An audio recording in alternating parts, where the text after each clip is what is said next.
प्रकरण प्रचंड मोठं आहे, सेन्सिटिव्ह आहे. त्याप्रमाणे आम्हाला ज्या प्रकारे ऑफिशियल कम्युनिकेशन झाल्या आमच्या स्कूल एज्युकेशनच्या लॉ प्रमाणे, कारण ज्युनियर कॉलेज आहे त्यामुळे स्कूल एज्युकेशनचे नियम त्याला ऍप्लिकेबल आहेत.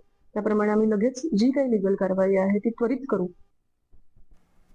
नीट पेपर फुटी प्रकरणातले आरोपी मनीषा मांढरे आणि मनीषा वाघमारे या मैत्रिणी आहेत. एकाच इमारतीमध्ये दोघींची घरे असल्याचं समोर आले. मनीषा वाघमारे आणि मनीषा मांढरे सध्या सीबीआयच्या ताब्यात आहेत. पुण्यातल्या बिव्वेवाडीतल्या भागातल्या एका इमारतीमध्ये दोघीही एकत्र राहत होते. आणि याचा आढावा घेतलाय आमचे प्रतिनिधी प्रीतम पुरोहित यांनी.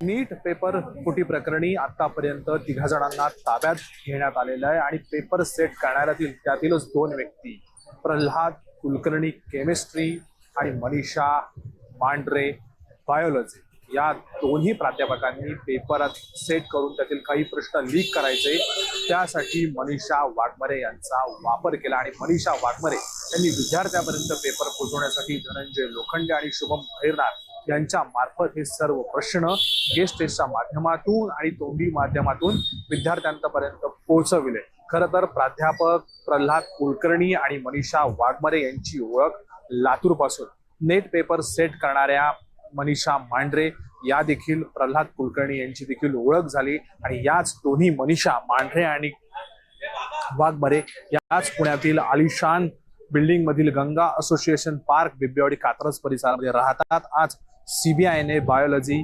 शिकवणाऱ्या गेल्या 24 वर्षापासून अनुभव असणाऱ्या मनीषा मांढरे यांना आज ताब्यात घेतलेलं आहे. त्यांना तातडीने दिल्लीला नेलेलं आहे. त्यांच्या कुटुंबियांची आणि त्यांच्या घराची आता झाडाझडती घेऊन सीबीआय सगळी चौकशी करते. पुण्यातून आतापर्यंत 3 जणांना ताब्यात घेण्यात आलेलं आहे, ज्यांनी 22 लाख विद्यार्थ्यांच्या भविष्याचा स्वप्नांचा खेळखंडोबा केला.